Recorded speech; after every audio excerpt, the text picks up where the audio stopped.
everybody and welcome to the channel. My name is Starrapter. I'm super excited to bring you my spoiler-free review of the long-awaited Star Wars Thrawn Alliances. This is written by Timothy Zahn and it's the follow-up to last year's Thrawn novel. And we actually have two different storylines going in two different time periods of Star Wars in this novel. The first one being during the Clone Wars. We have Anakin Skywalker and Thrawn teaming up. Thrawn at this point isn't part of the Empire and they must find Padme, who has gone missing on this outer rim planet called Batuu, which is right on the edges of the unknown regions. And we fast forward to the Galactic Civil War. We actually have Thrawn, Grand Admiral at the time, teaming up with Darth Vader. And this time period is in between seasons 3 and 4 of Star Wars Rebels. So we're a couple years before the events of A New Hope. And they are put on a mission by none other than the Emperor himself to investigate this disturbance in the Force, which happens to be, yet again, on the planet of Batuu, the same place they went to during the Clone Wars all those years ago. So with that being said, let's get into the things that I liked about Thrawn Alliances. The first one being how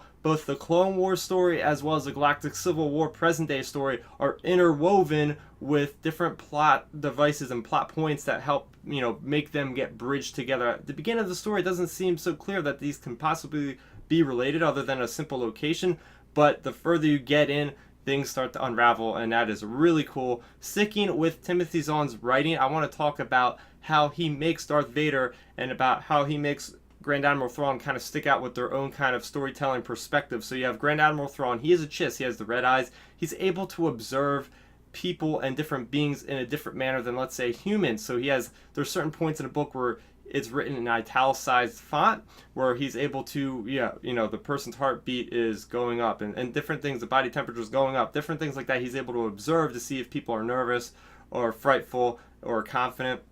And sticking with that point, going to Darth Vader and Anakin Skywalker as well, he has this kind of double vision thing, which is also italicized, which is able to, Jedi able to instinctively block blaster bolts, so he can see a little bit ahead in the future, and that's never been really explained in Star Wars, or at least Jedis have never been written this way. So I thought it was really cool how it will say like blaster bolt coming at the chest, blaster bolt coming at my side, and a second later he'll actually block those. He sees into the future. It's this kind of cognitive instinctual ability. So awesome stuff there. And I did like seeing that these characters, both Darth Vader and Grand Admiral Thrawn, have some of the most badass moments that you'll ever see these characters in, as far as Grand Admiral having excellent tactical capabilities at certain parts of this novel. And then you see Anakin Skywalker and, Darth Vader both doing these crazy feats of strength, of force power that I never would have expected from a Jedi. And it really kind of expands on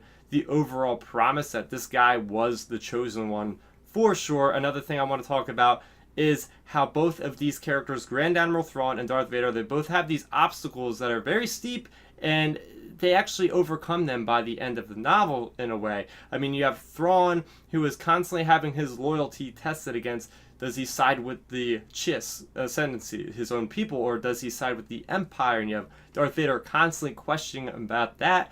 But then on the other hand, you have Darth Vader, who is forced to trust Grand Admiral Thrawn through many different instances of this novel, and Darth Vader doesn't want to have any of it, but Thrawn keeps reminding Vader that he is working for the Emperor, who actually put him in command. So Thrawn is actually in command of the Chimera Star Destroyer, which they are on, and Darth Vader doesn't really like the idea so much of actually having to abide by his command. So mentioning some of the side characters, we have Padme, written by Tim Zahn in such a great way that really makes her that strong character that we've seen during the prequels, and she seriously kicks some butt, and she's part of this great investigation storyline. We also have another character called Commodore Faro, and I really appreciate this character because Tim Zahn puts a character that is pretty much your everyday officer, and they're seeing what Grand Admiral Thrawn is doing. They're seeing what Darth Vader is doing through their eyes. So it gives us almost like a glimpse, as if we were there, what these powerful figures would also be capable of. And there's another character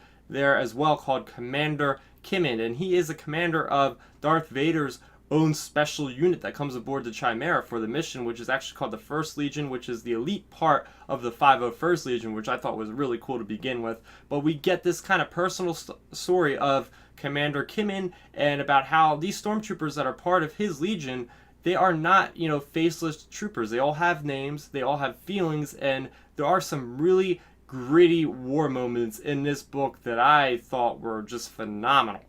Another huge draw of this book was the location of Batuu and Black Spire. And if you're not familiar with that, that is actually the real life location of where we will be in about a year's time at the Disney World and Disneyland theme parks. That's right, we're going to actually be taking foot in these locations that both Darth Vader and Thrawn and Padme were in, and it's just going to be spectacular because now having these images from the book in my mind, because right before now we have not had this location in any other books or any forms of media, movies, or anything with Star Wars. So this is our first look at that location, and Tim Zahn does an excellent job of just giving us more information about this kind of outpost, which is way out on the furthest reaches of the Outer Rim, and it's kind of almost like lawless in a way. There is a police force, but there is still some pretty rough crowds there for sure. And one last thing, but the most important thing about this story that I really enjoyed was how it expanded the universe of Star Wars.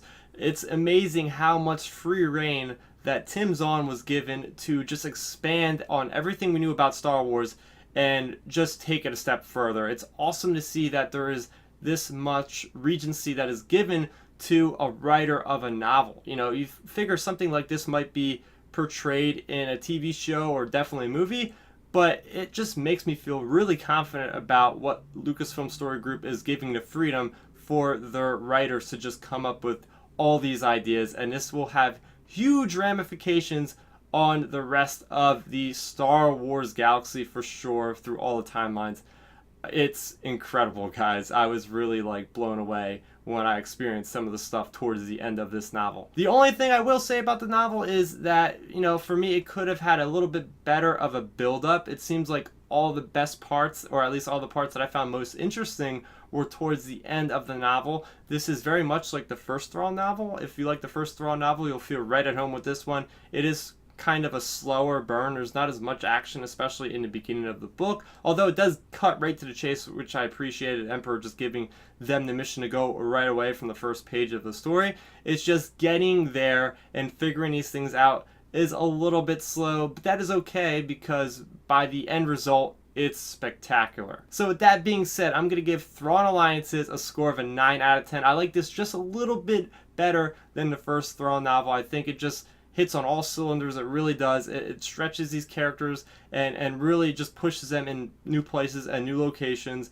I loved Vader, about how we got so deep into his own personal life. As same thing with Grand Admiral. And it was so fun going back to the Clone Wars, especially now with hearing just recently that we are getting a continuation of the Clone Wars. This book couldn't have come at a better time. So guys, I want to hear what your thoughts were, spoiler free of course, on Thrawn Alliances, and are you going to pick it up? Did you enjoy the first Thrawn novel? How do you feel about Thrawn the character in the Star Wars Rebels animated TV series? Let's talk about it all in that comment section below. Also, if you're new to the channel, welcome. I have plenty other videos and Star Wars content that I release on a weekly basis, and also if you want to find out the spoilers of the revelations that I'm talking about that happened in this book, I will be posting a spoiler video very soon, so make sure you go ahead and subscribe to the channel so you don't miss out on that video. My name is Starrapter. Thank you so much for watching, and may the Force be with you always. Thanks for checking out the video. Please hit that thumbs up symbol. It helps me know that I'm making content that you guys enjoy. And if you enjoyed this video, I also include 2 videos down below you guys should check out. And please consider subscribing to this channel. It helps support me, and it notifies you guys of when I get new videos up on the channel. You can also contact me on Twitter, Facebook, and Instagram at Starrapter.